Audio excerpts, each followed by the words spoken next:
Welcome to Cyclone inCYders. I'm your host, Logan Murata, and joined alongside, once again, we have Garrett Kroger and Han Wong. Thank you. So, fellas, we're going to jump into it. We have a loaded show tonight. When we left off last week, the Iowa State men's basketball team was heading into Hilton to take on a lackluster TCU squad. Han, you were at the game. Yes, I was. And you and Andreas caught some of the action.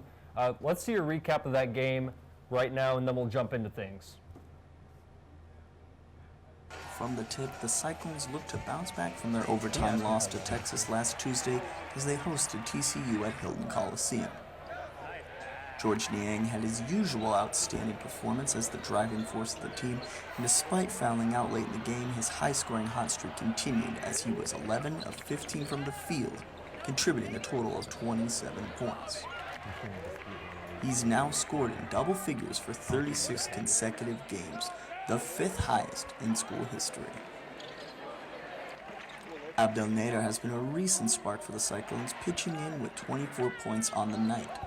With 5 three-pointers in the game, the redshirt senior showed his prowess yet again out on the wing, making him a vital player. The game ball, however, goes to Deontay Burton as he put in another tenacious performance, equaling his career-high 23 points and registering his first career double-double. The Los Angeles native has been a key figure in the Cyclones' latest matches and has been entertaining to say the least. The number 13 Iowa State men's basketball team secured a win Saturday night at Hilton Coliseum against the TCU Horned Frogs 92-83. This win now puts the Cyclones at 20-8 overall, while they came into this match tied for 6th in the Big 12. The inclusion of Deontay Burton proved vital as Jameel McKay was absent yet again. From ISU TV, I'm Andreas Afar. Good stuff there, Andreas. So a 10-point victory for Iowa State in a trio of 20-point games from George Niang, Abdel Nader, and Deontay Burton. But are any of these three guys getting your game ball, your MVP, whatever you want to call it, or do you have an offensive, defensive? Han, we'll start with you. Who was your MVP last Saturday? Yeah, well, with all due respect to the big man, I'm going to call him Man-Bear Burton. He's getting my game ball. He played the second most minutes in this game behind Monte Morris, and that's impressive in and of itself. Being, I guess, the forward for our team behind Niang, it looked like an effortless double-double for the guy. You know, he put up 23 points, 14 rebounds, and I think rebounding is definitely key for Deontay Burton and really for this whole Iowa State team. Rebounding all season has been kind of a downfall, and Burton's really stepped up in place of McKay. And really the biggest stat for me, however, is 0 turnovers. And for a team that, you know, it thrives off not giving up their turnovers, every starter had a turnover but Burton, and that's just a stat that it speaks volumes. Yeah, absolutely. I think one of the best performances, if not the best performance we've seen from Burton thus far. You know, didn't he get a newcomer of the week? Big 12 newcomer of the week. Third one. Back to back. Yeah. Actually, he's at 4 this season. 4th. So 4, yeah. Well deserved this week. Kroger, who did you go with? Did you go with Burton or somebody else? I actually did go with Burton as well. As Han Murray mentioned, 23 points and 14 rebounds, and he's just been looking good as a starter too. As we all know, McKay did get suspended, and he stepped up in that role. And Steve Prohm has even said that with Burton, it adds a new how do I put this, ripple into the Iowa State offense. Yeah, and absolutely. you see that with Burton. So I'm going to give it with Burton. And also, finally seeing a monster dunk by him multiple times against TCU, you just have to give it to the man. Yeah, and I mean, he brings entertainment, he brings power, strength, grit. You know, something this Iowa State team definitely needs, especially in the absence of Jameel McKay. I'm going to just be different here. I think you can give it to any of these three players, but I'm going to give mine to George Niang. You know, Deontay Burton was newcomer of the week, but a very impressive defensive showing by George this week, in my opinion. He did have 27 points, but he added 3 steals and 2 blocks. And, you know, despite the 5 fouls, still a good defensive showing, in my opinion.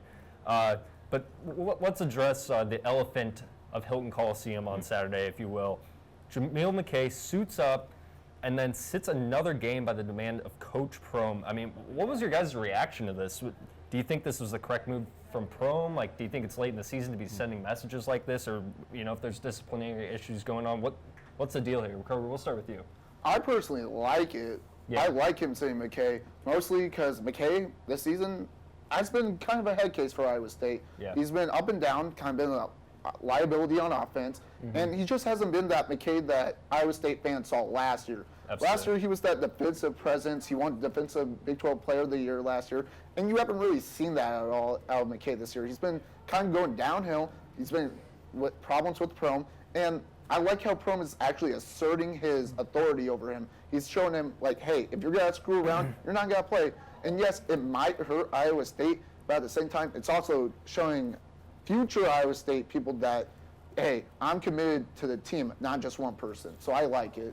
Yeah. Oh, go ahead. Yeah, I'm just gonna. My question to you, Kobe, is like you said it's good to see it right now, and it's you said it's for the future, but right now, like Iowa State, they need to win. They need to show some promise, especially headed into the Big 12 Conference Tournament, headed into March, and sitting McKay, it could show him, I'm Steve Prohm. I need to assert my dominance, but at the same time, we see that Burton's stepping up.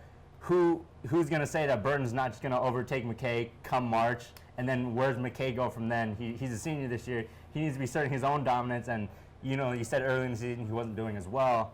How is he going to get better if he's not playing as much? Well, what's your reaction? Like, if you looked at the games, like against last game, West Virginia, he had 10 points and he fouled out. And the game before that against Baylor, he only had 0 points. So he hasn't been doing well.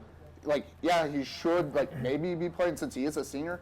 But granted, like if you look at Prohm's only a 6-person deep guy. Yeah. Like you saw that at Murray State. He hasn't really developed the bench at all, as you've seen throughout this year. He really likes to stick with the starters. And if his starters are doing well, I'm sorry, McKay, you're not gonna play because you have been a head case and a liability this year for Iowa State. It doesn't matter if you're a senior. I can see both sides of the coin here. The whole scenario itself is kind of a head scratcher. We don't know what for certain the issue is. We're pretty sure it's practice related, something communicatively with the coach or something like that. I do agree in a sense it's late in the season to send messages.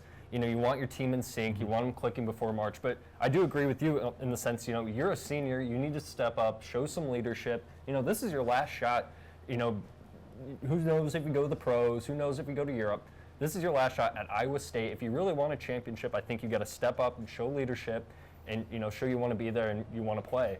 And, if that's what the reasoning is for Prohm, then so be it. But I think if there was a game to sit him and make this point, it would be TCU at home late in the season. So I think if there was a game that it had to be settled, it would be this one. But nonetheless, the Cyclones do come away with a win without McKay, 92-83 the final. And then moving on to this last Monday, ISU traveled down to Morgantown to a rowdy, heckling Mountaineer crowd. And I personally felt like they fought pretty hard in this game, contending in runs until about 2 minutes left in the second half. What were your guys' reaction to the loss? This was their 5th loss in the last 8 games. Kirk, we'll start with you. Is this panic time for the Cyclones, or what do you think? It's not panic time for the Cyclones. It's Big 12 basketball. Yeah. There's no guarantee in Big 12 anymore because all the teams are finally good in Big 12 basketball. Yeah. There's really no disparity, and Morgantown it's already a tough place to play.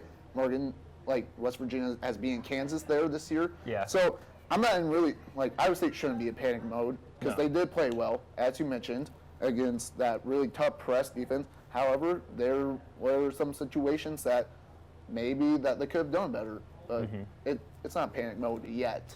Yeah, no, and I'm going to agree here. This game reminded me a lot of the first time these two met here in Hilton Coliseum. In fact, I think it was a pretty identical game.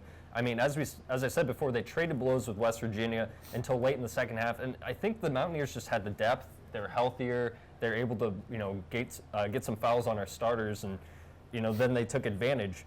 My issue with this game is, like you said, turnovers. Monte Morris had 4 turnovers. I think every starter had at least 2 or 3 turnovers in this game. So, that's never going to win you basketball games. But, I don't think it's panic time just yet. It is Big 12 basketball, but, Jason Page lit up the Cyclones again. I don't know. After the first game, it's kind of upsetting to see the same exact result in the same form. But, Big 12 basketball, what do you do? What was your reaction, Han? I like what you said with that depth. With the Mountaineers, I personally love to watch Mountaineers. Very fun to watch. The pressure is really unique. They make you fight for that shot. But you said with their depth, with the Mountaineers, just way more than depth. They're tops in the league in bench scoring, whereas Iowa State ranks last in bench scoring, and the disparity there is just, it's huge. It's a huge disparity, and when you get a team that's able to play almost 10 guys, 10 people deep, they can run, they can pressure, and with Iowa State especially, it's like their kryptonite where we're playing 6, maybe 7 people on a regular basis. They're getting tired, they're getting in foul trouble. It's really hard to watch, and you know, like you guys said, it is Big 12 basketball, but I still, Iowa State seems to be losing confidence as they go, even if it is Big 12 conference, you know, losing 5 out of the 8. It's not panic mode, but losing confidence going into Big 12 conference tournament, that will be a problem, and it's something that Iowa State needs to be figuring out. Yeah, definitely. Soon. Yeah. So what do you think they need to do heading into March, or do you think they're in decent enough shape? You know, I mean, we've seen them contend with teams, and it's not like they're getting blown out or anything like that. But what do you think they need to do, or I mean, what shape do you think they're in right now, heading into March? The shape that they're in, it's more coaching. We see the talent in Niang, Monte Morris being one of the best point guards in the nation, in my opinion. But their talent is there, and I'm not saying Coach Prohm is a bad coach by any means. He's done a great job with the Cyclone team. But it's on that defensive end what steps are needed to be taken right now to get them to, you know, I guess Final Four caliber team. Yeah. At the beginning of the season, a lot of people said, "Oh, Iowa State, they're coming with that same roster that they had last year." Very solid coach in Prohm that can mold this team into, you know, finally what they can be, and we haven't seen it this year. Throughout Big 12 play, as hard as it is, I think he has the tools to mold them, and you know, it's just these remaining 3 games in conference play and the remaining games in the conference tournament. If we get a good push, he just definitely needs to mold. You know, as we said, we have our offensive kind of who we are on offense. We need to figure that out on defense. If it's, you know, go zone, make them fight for outside shots, and just make sure we get the rebound, or just stick to pure man-on-man. I don't know what it is, and hopefully Coach Prohm can figure it out come the rest of the games we have. You know, the thing is, too, is Iowa State has never had the, you know, defensive identity. They've never been the strong defensive team. But at the same time, I feel like maybe we saw more in the Hoiberg era. You know, granted, you know, Prohm has a different situation. He doesn't have Naz Long, he doesn't have Dustin Hogue, and he doesn't have as deep of a team, I might add. But, you know, I feel like we saw more defense creating offense I guess in the past couple seasons than we have this year. But, you know, I think the Cyclones are just in a funk right now. We've seen glimpses they can compete with the best. We've seen them beat Oklahoma and Kansas at home, and even the loss to Oklahoma on the road was a competitive loss. You know, I just think they're in a funk, and we haven't seen the same flow and energy like we did earlier. Like we said, I think it could be some fatigue issues. But another thing, I think they've lost confidence. There hasn't been a single marquee win on the road in conference play this year. I mean, look at their road wins. I believe it's Oklahoma State, K-State, you know, the lower echelon teams in this conference. Kroger, what do you think about this team heading into March? I agree with Han. Need to build confidence going to March. Only one game can spark a good run into March, really. Like, if they get back to that offensive and winning way that Iowa State knows, yeah, they can make a deep run in March. Yes, the defense needs to be improved, but apparently George has said this multiple times that the defense is better this year than last year under Prohm, apparently. That's what Niang has said. But really, you have to look at the matchups.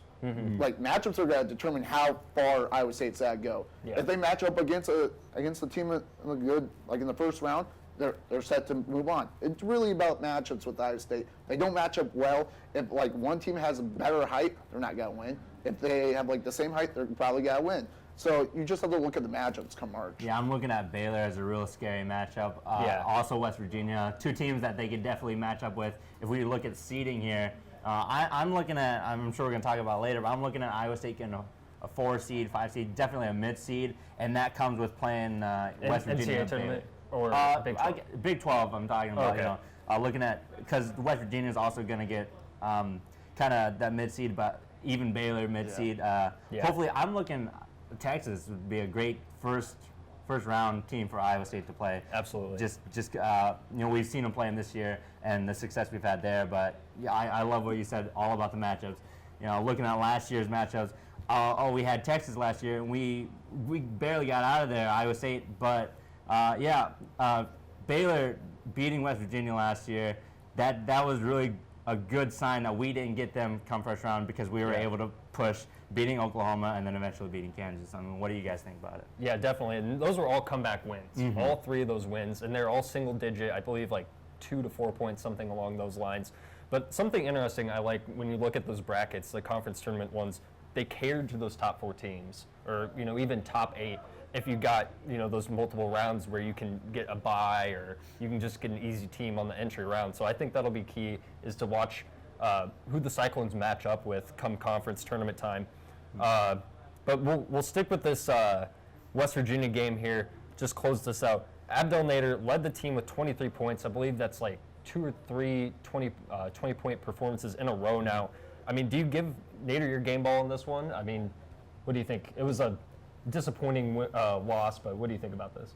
I'm going to pull a Team X here and go with Jay-Sean Page of West Virginia. Yeah. Dude scored 34 points against Iowa State. Like, he just went beast mode against Iowa State. He went 9 from 9 from the free throw line and 12 for 21 for field goals. So that dude had a game against Iowa State. He just basically dominated the whole entire game. Yeah, absolutely. And you know what's funny?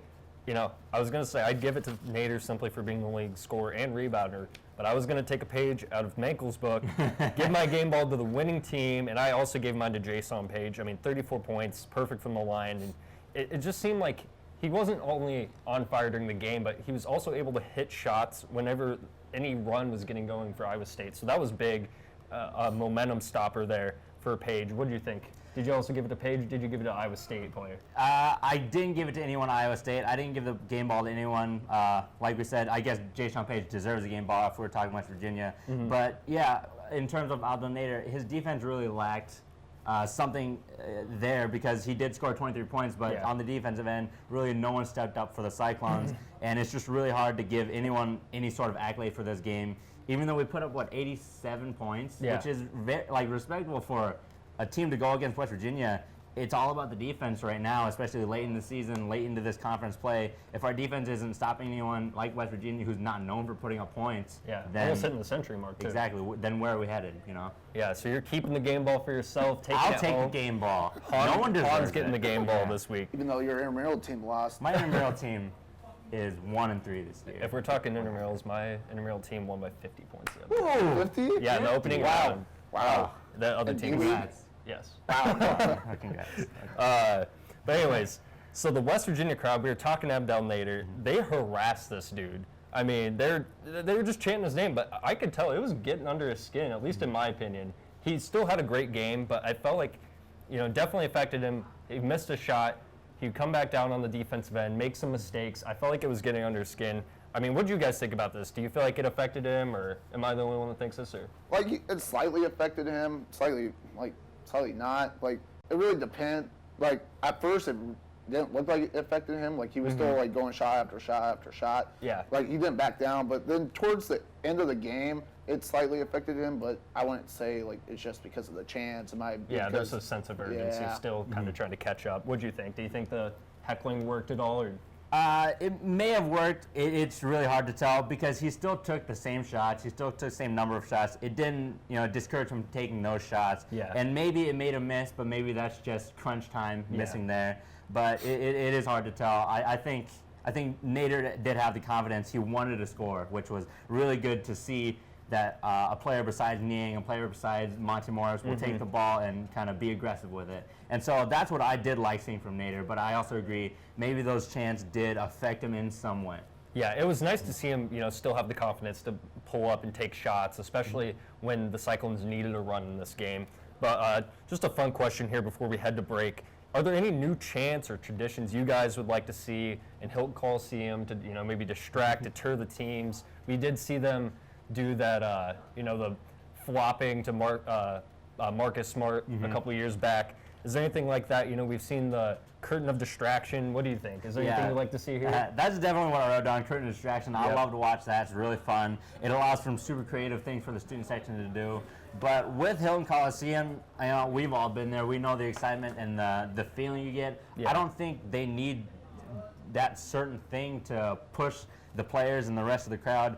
I mean, the noise and the sound alone just shakes the place, and it intimidates the other team. You can tell, you know. And so I don't think Iowa State and Hilton need something. It's just up to the players, really. Yeah. To take it in and then give it out. How about you? Did you have anything down or? No, not really, because like Iowa State has Hilton Magic. What else do you need? Hilton Magic. Hey, why not? You know, I just thought, you know, I obviously Hilton Magic. It's real, it's powerful, whatever.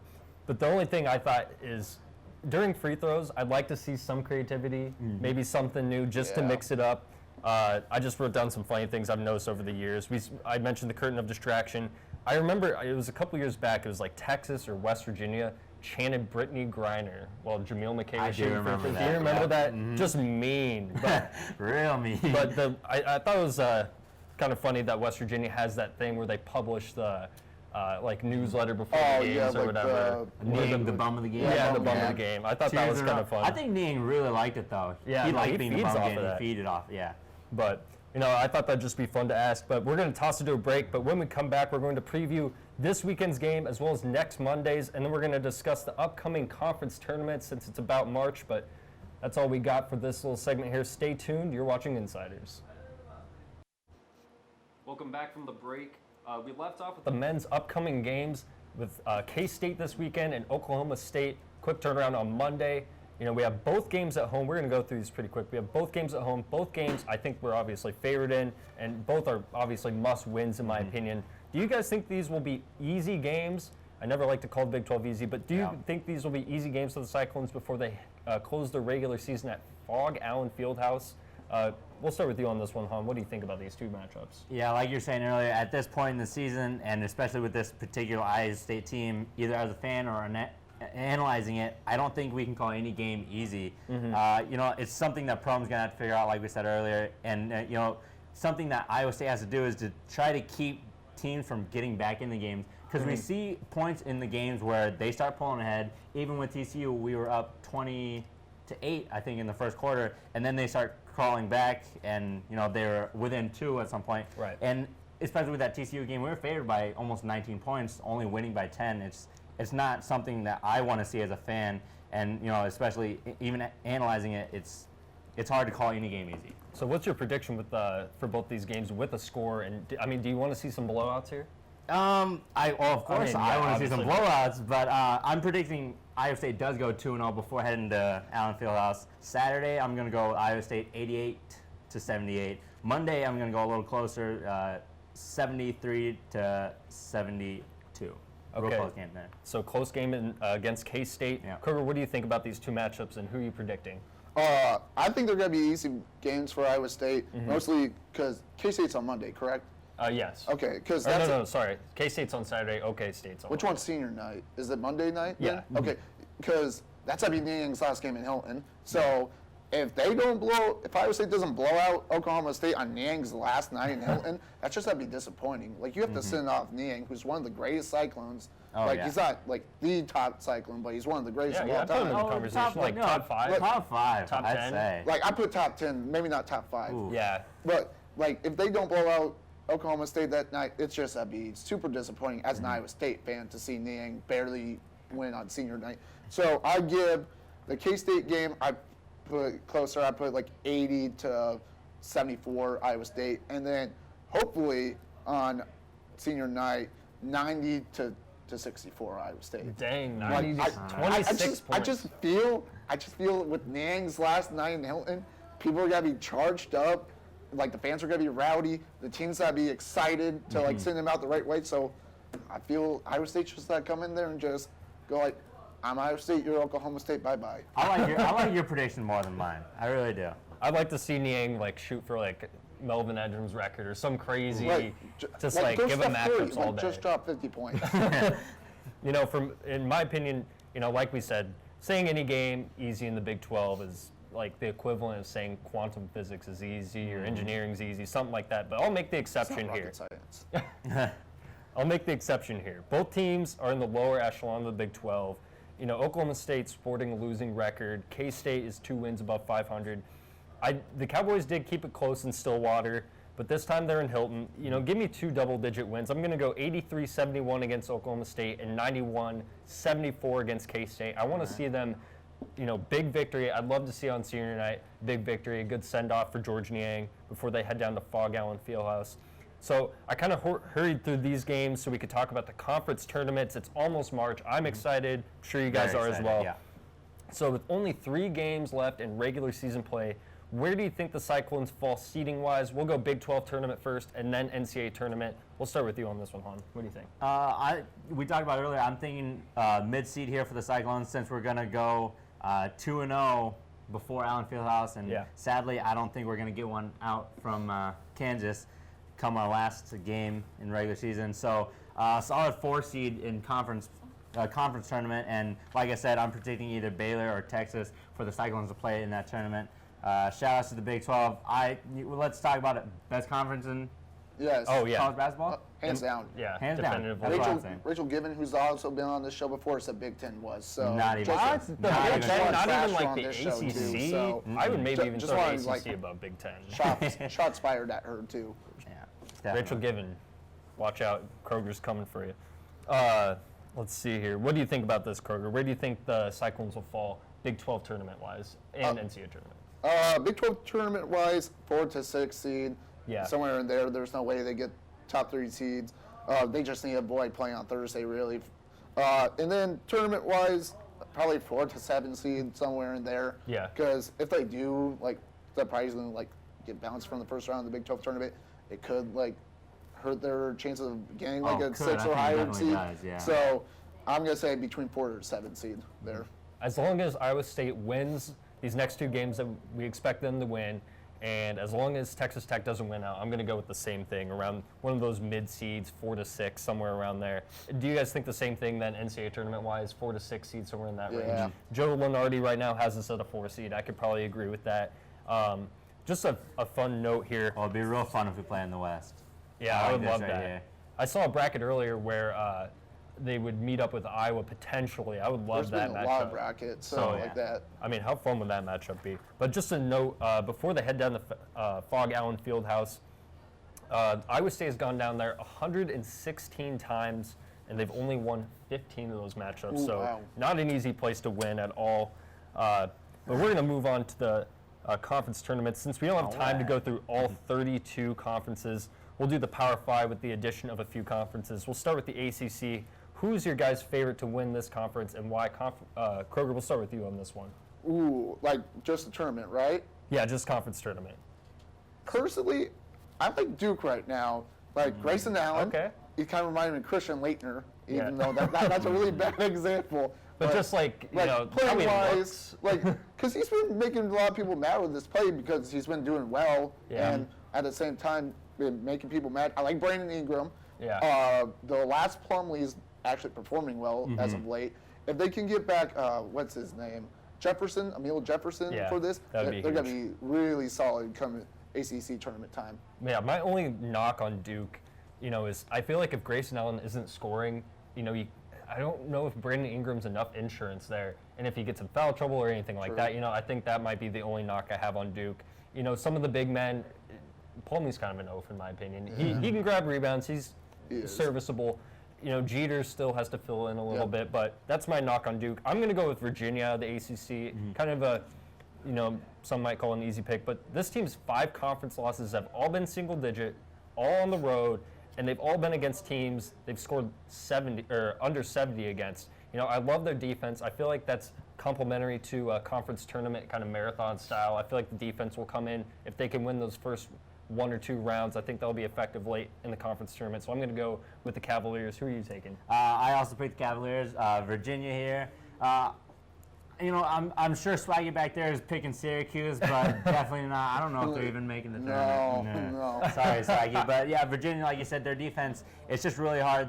They have a great mix of zone and man to where teams just don't know how to attack it. And, they switch so fluidly that it's hard to go about, finding where in their defense to get your points. So that's why I'm picking Virginia. They make great adjustments. And, I'm a big believer in the teams that make the adjustments at half. The teams that make the adjustments out of the timeouts are the teams that come out with wins. And the games that I've watched Virginia play, with some of the best adjustments, in the nation. Yeah, and they're a very experienced team. They have a lot of chemistry. We've seen a lot of these players, Parentes and Gill and I'm blanking on this. Brogdon. Thank you. So we've seen the chemistry, so I think that'll be effective late in the season. We'll go down to the Big Ten. We'll let you start this one. I mean, this setup is very complimentary to the very top 4 teams of this conference. So do you think one of these top 4 teams will win it, or who'd you pick? Well, not Iowa, first of all.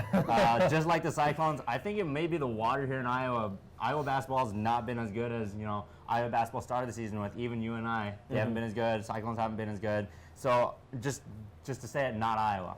But I'm going to actually pick Purdue. They do a really good job of controlling the pace, rebounding the ball. They're 20th in the nation, Kroger. Kroger's disgusting. They're 20th in the nation. Purdue can't pull out a Big Ten title because they control the pace. And in the Big 12, teams like Maryland and Michigan, that's what they want to do as well. And with the rebounding skill that Purdue has, they will control the pace before any of the other teams, especially Iowa. And I think they can win the Big Ten. Can we get a Sean Kroger here? That's Let's just toss a it over to gross you. pick.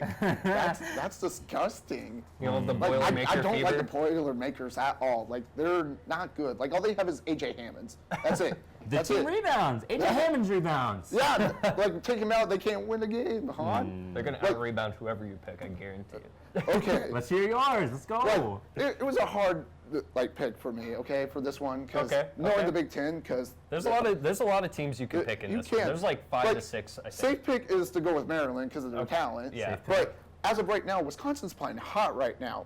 They beat Iowa. Okay. Oh, they've been playing hot as of late. They started out 2-5 in the Big Ten, and now they're 10-5 in the Big Ten. They're hot. So they've been playing hot as of late, and all you have to do is enter March and Big Ten Conference hot. So watch out for Wisconsin to win. So you're going with the Badgers? I'm going with the Badgers. You know what? That's interesting. So, like I said, the setup in this conference tournament, the top 4 teams get a huge break. I think if Wisconsin can jump into that 4 seed, they're my outside pick. Otherwise, I'm going to go the easy route and pick Indiana. I mean, they've looked stellar in conference play. I like Very Yogi good. Ferrell, good leadership. So I'm going to go with the Hoosiers.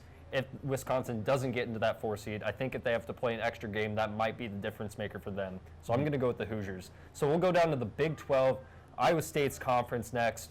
Are either of you guys taking Iowa State? We'll start with you, Kroger. Who are you taking in the Big 12? Sorry, Cyclone fans, I'm not going with Iowa State in this one. It's really can't really pinpoint what teams that went this until the matchups come out really. Yeah. Because the Big 12 is so up and down this year. Yeah. So I'm just gonna stick with the safe pick. Go Kansas. Because they are- Is that the safe pick, though? it's somewhat safe. You can't really say a safe pick in the Big 12. If there had to be a That's safe why I'm like- saying like- safe. It's not That's safe a at all. terminology that you can pick. A lot of used for controversy this. Yeah. here Like, in a lot, insiders. yeah, pretty.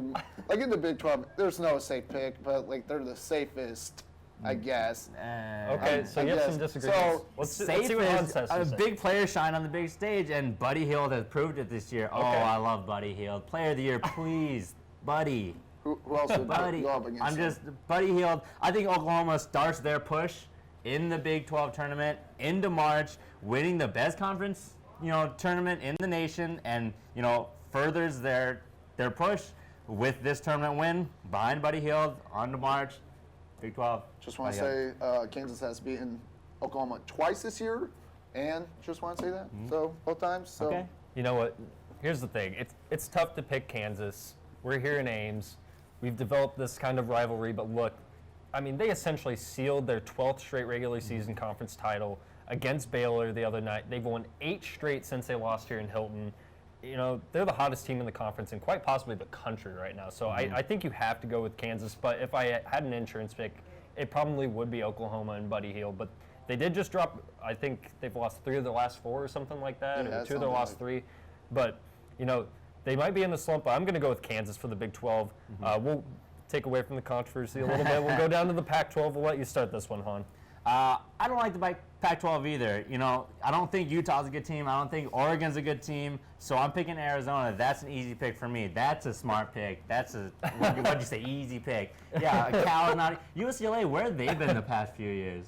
I don't think They made the tournament last year. They won a couple Alfred's rounds. the head coach there. Okay, Like, well, what do you think? Utah's like 15, or UCLA's like 15, 13 Okay, yeah. this year. Arizona, easily the best team in this conference. Behind, they could have 3 or 4 players who can drop 20 every night.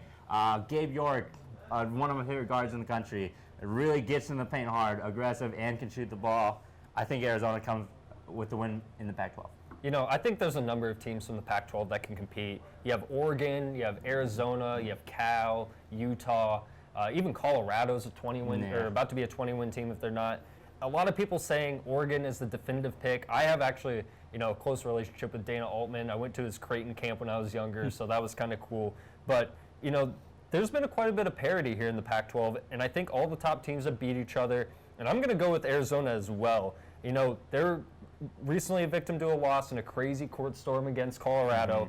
But, Sean Miller and the Cats are solid every year, and I think they're personally the best team in the conference. So I'm going to go with Arizona as well. Are you going to make it consensus, or are you going to be devil's advocate here? I want to go with Arizona, but at the same time, I don't. So I'm going to go with Utah. Okay. Just so I don't make it consensus. You like Jacob Poeltl? I do like Jacob Poeltl. As of right now, the last 4 games, he's 44 and 57 from the field. Yeah. That is hot. He's a big man. And, I'm sorry, I love the big man game. I love the post game, and he's just been hot as of right now. How's your post game?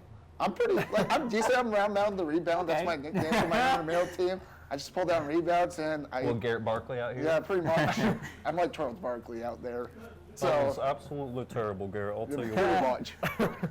You like the post play? You don't like the Boilermakers, though? No, I don't like. Oh, rebounding! I Come just on. don't like AJ Hammonds. All right, That's so the only reason That why. should be your team. We're going to go to our last Power 5 conference here. We'll let you start with this one, Kroger. We have the SEC here. You're going to go with what would some consider the easy pick in Kentucky? Yeah, I'm going easy pick, hands down. I'm sorry, Ben Simmons has, he's played well, but the other, those other top recruits, I forgot their names because they haven't been playing well at all this year. Yeah. Haven't been performing. Yes, Texas A&M was good this year, but they've been on the downward spiral as of late. South Carolina might be the other pick that you can go with, but they got blown out against Kentucky at home, so you have to go with the easy, smart pick here and go with the blue blood Kentucky. Yeah, Kentucky is the easy pick, and I think it's the smart pick as well. This conference is better than it has been in the past few seasons, so I think that'll be interesting to see how that might stir up. But like you said, A&M's been in a slump. South Carolina, I think, is the other team that can maybe be a top pick here. But I'm going to also go with Kentucky. I think they're the most consistent team in this conference, and they have a leader with experience in Tyler Ulis, who's seen the conference tournament, seen the NCAA tournament. So I think Kentucky's going to be the winner. Do you make a consensus here? Yeah, you have to, because Kentucky, they find their full potential, late in the seasons. Then they just progress into a better team behind Calipari, one of the best coaches in the nation right now. Maybe in history, Calipari just knows how to form a team later on, especially in the big dance. I was talking about Florida, though. What do you guys think about Florida? I think They've been up and down. they've been progressing, and I like Florida if they can make the tournament. I'm not saying they're going to win the SEC tournament by any means, but Florida is a team that really impresses me when I watch them. I think Florida is an off and on team. They have the recruits, they have the athletes, I think. They just don't have the chemistry and the team play, I think, yet to be one of these upper echelon SEC teams. And But that's what conference. First year without Billy Dolan did too. Yeah, props to them for that, though, definitely. Yeah. But I think come conference tournament time, we are picking some of these top teams because we haven't seen the matchups, we haven't seen any of that yet. But I love conference tournament play because a Florida or something like that could sneak into the tournament through this. So that'll be interesting to see if one of those teams make it in. But now that we're out of the top Power 5 conferences, I have a few other conferences here, and then we'll have some sleeper picks as well. And I'm just going to read off these. You don't have to give your reasoning, whatever, but I'll just give you the conference, and you tell me your winner. We'll start with the American Conference. How many do you have? I really like the American Conference. Super competitive. Almost 5 teams, almost 20 wins. I'm picking Houston, not SMU. Yeah, Houston's about 5th, and they're a 20-win team. Exactly. So, yeah. Super competitive. Who do you take? I personally like UConn. UConn? So going with UConn in that. Mostly because I can never pronounce the dude's name. Bima, I think. Yeah, he's a that. defensive presence for UConn, so I'm going with them. I went outside the box here. I went with Tulsa in this one. They're on the outside looking in, kind of a bubble team, and I think they can make a big statement in the American Conference tournament. I'd like to see Tulsa make it into this one. How about Atlantic 10? Kroger, we'll start with you on this I'm one. going with St. Joseph's. St. Joseph's, top of the conference. Easy With pick. Isaiah Miles and DeAndre Bembre, Mm-hmm. they're the only tandem in America who are averaging 17 points and 7 rebounds together. So only tandem in America. Just wanted to point that out. The Glue Guy brothers or Yeah, something like something that. like that.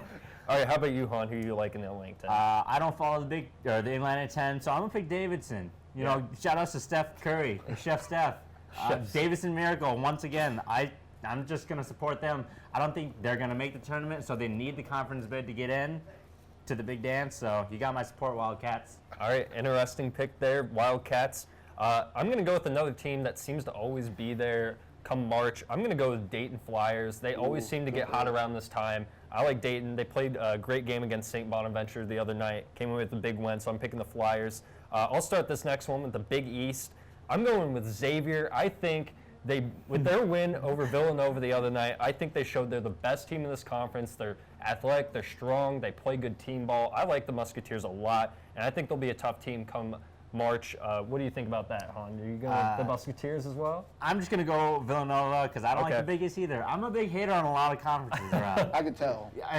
Well, the Big East doesn't schedule hard non-conferences. They don't. They Sometimes Villanova took on Oklahoma on like a warship. oh, this once. On a warship. Yeah. Okay, like, I'm Just just to gonna add pick. the emphasis on the warship. yeah, warship. Like I'm just gonna pick random, like, Villanova just for the Four. conference, and I don't see any Big East team making the Sweet 16 at all. So Wow. Yeah. No Sweet 16 for the Big I'm East. excited for this. Villanova was number one just a week ago or 2 I weeks know. ago. actually this week. Oh, yeah, I guess. Until like they felt Yeah, like they did Xavier, lose, but which yeah. is my pick. Xavier 5, right? Yeah, Xavier's 5. I'm gonna go with Xavier as well here, Logan. Ever since I saw the brawl against Cincinnati, I've always loved Xavier. So I'm gonna go with Xavier just because of that. All right, and then one more question. Do you think Xavier, they are at number 5 right now, with that win over Villanova, do you think they jump to a 1 seed No. spot? No? No. It's a one big seed? jump. Okay. Yeah. And if they win the conference, no 1 seed? Maybe. Maybe. Maybe. All right, we'll see what happens there. But moving on, Mo Valley Conference. Oh, we're going Missouri deep Valley. here, huh? Yeah, we're going deep. I just threw this in, we got the UNI tie here. Yeah. We'll start with you on this one. I guess you and I, the Giant Killers taking Yeah. down UNC. They haven't been that good, but they're close to a 18-win team. Yeah. Something like that. Not conference. Their conference play hasn't been good, but go Panthers. Hopefully they can make it. I threw the Missouri Valley in here just because it's been an interesting conference this year. You haven't seen the dominance of Wichita State that you have. And even, UNI is usually a pretty dominant team. We've seen teams like Evansville play pretty well, even Indiana State, teams like that. But I am going to stick with the Shockers in this one. I think the play of Ron Baker will be big. He's big senior presence there. Greg Marshall, great coach. I think Wichita State's going to be the winner of the Mo Valley. Anybody feeling Drake here? Anybody? No, I'm not No. feeling Drake. I'm going with Logan here and going with Wichita State as well because Ron Baker and Fred VanVleet, just 2 solid guards in the backcourt. Yeah, get a lot of guard play come March. Then we'll go into the West Coast Conference, one that's usually dominated by Gonzaga, but they got swept by St. Mary's for the first time. I'm just going to give it away. I picked St. Mary's to win this conference just because of that. Did you also pick St. Mary's? or Oh, did you I go- went with St. Mary's as well. I love Emmerich Nar. He's one of the top 3-point shooters in the nation. Yep. Like, come March, people are going to know his name. And also, they play really good defense. Yeah, I think St. Mary's will definitely be a team to watch come tournament time. What do you think about St. Mary's? You going to make a consensus? No, I'm not. I'm picking Gonzaga, Okay. but they have a roster full of what seems like fifth-year players all around. They seem like they have players from the past who've been in the tournament, and that experience it shows. It's a big difference maker when it comes to freshmen versus experienced players in conference tournaments and in March. So Yeah, Gonzaga. and I love Sabonis on their team. I think he'll be a big player come tournament time as well. So I'm going to ask you guys, are there any sleeper teams that you think could bust people's brackets this year? It's a little early. We haven't seen the brackets yet. We haven't seen matchups. But what do you think? Kroger, we'll start with you. Who are your sleeper teams to watch this year? Rutgers? Rutgers? They might go down as the worst Power 5 conference basketball. They probably will. I really, actually, go back to the Big Ten thing. I really hope they win the Big Ten Conference just to show That'd be how bad hilarious. that They don't just win a to show game. how bad the Big Ten Conference is. But I really feel in St. St. Joseph's, as I Okay. mentioned earlier, Dayton, obviously Valpo, Monmouth, and all of those people, really. Yeah, you got Like- about 4 out of my 5 there. I had Valparaiso as well. I mean, they're a great team, and I thought they had a chance against Maryland last year to show a big, that they are legit, but they lost. I think they're looking for redemption. Dayton as well. They always play well during March. St. Bonaventure, very scrappy team. I like them. And then Monmouth, we've seen plenty of the bench antics. But earlier this year, I watched them play. I can't remember what. It was one of those early conference tournaments, and they played great. I like Monmouth. They played great team ball. And then also I had UAB. Good choice. Sour taste in your mouth from last year. Can you but even speak that name yet? It's- though? it's That's hard, the- but- Too that's the question. soon. Too soon, man. Too soon indeed. But UAB, 20-win team, great coming back from last year. I mean, Iowa State was expected to roll through them. They were like, 19-12 going into the Yeah, tournament, something something like like that. So UAB looking, just picked up right where they left off last year. So I like them going into the tournament. How about you, Han? Yeah, I only had 2 picks here. Like we said, Florida earlier. I think they are a team that can make a push. The SEC is a tough conference this year, and they've played real decent against the SEC teams around. And for my second pick, I really hope Oakland makes the tournament out of Horizon League. Yeah, one Max of the Hooper. one of the best offenses in the nation. Just Kate talking Felder. how Yeah. fun it is. Percy Gibson. Percy, Dorsey Walker, Kate Felder, like you said. Percy Gibson and Sharon Dorsey. Oh, I out mixed there. that up. Sorry, but Come yeah, on, right. All come the on. recycling. that offense, if you haven't seen it, I mean, we played them, Iowa State played them last year. We didn't play them this Yes. year. But they've improved a lot, and they Yeah. just let it fly. I mean, people talk Iowa State's a fun team to watch because of the flow we have and our three-point prowess. Oakland, tenfold. Doesn't Oakland have a guy who's just shot just 3-pointers this year? Yeah, Max Not Hooper. a 2-point, Like, not a oh my 2-point. Only goodness. threes, and he shot like 45%. That's unreal. Yeah, awesome. That's very unreal. fun. And also, people at home, go look up their blacktop court. It is pretty cool. Like, I don't know. Their court, and I like it. It's I cool. like It's it. interesting. It's just like hard to watch on TV. it It's is like- hard to watch on TV, bit but much. like just seeing pictures online, it's kind Yeah. of like the Boise State of basketball courts. Yeah, that's or true. Oregon's court. Have you seen it? It's like the whole Oh, floor. yeah. It's More love outrageous. for Oakland. I like the Oakland Bear better than the Baylor Bear. I think their logo is pretty darn cool too. Yeah, that's true. Yeah. All right, so just a few. I'm going to put you guys on the spot here. Just You a go, no few more notes. teams. No more notes. This is more notes. unscripted. Nothing on the prompters. In or out, 3 teams here I have. We're going to start with UNI. You picked them to win the conference, so obviously you're going to have them in. Yeah. But Kroger, we'll go with you. Do you think UNI makes it? I mean, they have some big wins this season. Obviously, Iowa State and North Carolina. What do you think about the Panthers? They've lost a lot of conference games. They do have really good games, like good wins over North Carolina and Iowa State and Wichita State this year. But they've also had bad losses. They Yeah. lost to Indiana State. They lost to Loyola of Chicago. Really, if they don't win that conference tournament, they are not making it, in my opinion. Yeah, I'm going to go with the same thing. They have great players, I think, that could shine in March. I mean, Wes Washburn, and they have great Washburn, shooters as well around him. So I think they could be a team to watch if they make the tournament. But I agree, if they don't win that conference tournament, there's a lot of good bubble teams out there this year. My next team on this list is Gonzaga. They're a team, I think, they've had a great season. They should be able to make the tournament. But if they, lose some games to finish out, do you think they have to win their conference tournament? Let's start with you on this one. You did pick them to win, but what do you think? Oh, I don't think they have to win it by any means. That conference is not that great, and the Western Coast, they've won plenty of their games, and their non-conference, they've won their non-conference games as well. They have a decent record at, I think, 22, Yeah, 22 like that. wins, I think somewhere like around 20. there. No, I think Gonzaga this year. No, not Gonzaga.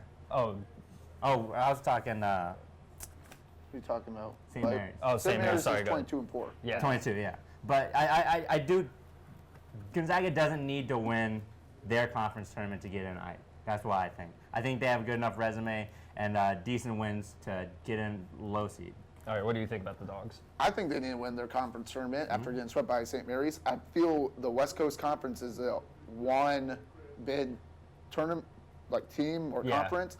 So if they don't win the conference tournament, I really don't feel like they're gonna make it this year. I'm going to kind of agree with you here, Kroger. You love the Gonzaga name. Yeah. It just goes, it's synonymous with college basketball and the tournament. But, like you said, you see, put St. Mary's in Gonzaga's place this year. Do you think St. Mary's makes a tournament with that record and that resume? It's kind of gives you a different perspective on it. But I think Gonzaga at least needs to win out this season and show impressively in the conference. But, if they did win the conference tournament, that would definitely seal. But if They do have impressive showing. I think they'll sneak their way in, but a lot of good bubble teams this year. And then my last one, just because Ben Simmons, the top player in the conference, all these other players around him not really showing up. LSU is a big question mark. I mean, what's it like if you don't have quite possibly one of the best players, if not the best player in the country, in the March tournament or in the NIT? Do you think LSU can sneak in if they don't win their conference tournament? I don't see it because they haven't really had that marquee non-conference or SEC win per se. It would be really saddening if Ben Simmons doesn't make the tournament. I blame every other Herald recruit on that team. I don't know your name because you've been stinking it up this year. How about you? Do you think LSU makes it? No, I don't think they make it, and I'm a big believer in wins over statistics. Yeah. No, like Ben Simmons could put up great numbers, but if his team's not winning, there's no point to those numbers. And besides him, I'm a big believer in a team winning is that's the best team. The best players are on the best teams in the nation. Yeah. That's just what I think. Buddy Hield, best player in the nation, one of the best teams in the nation. I don't think Ben Simmons is one of the best players in the nation because of that. Really?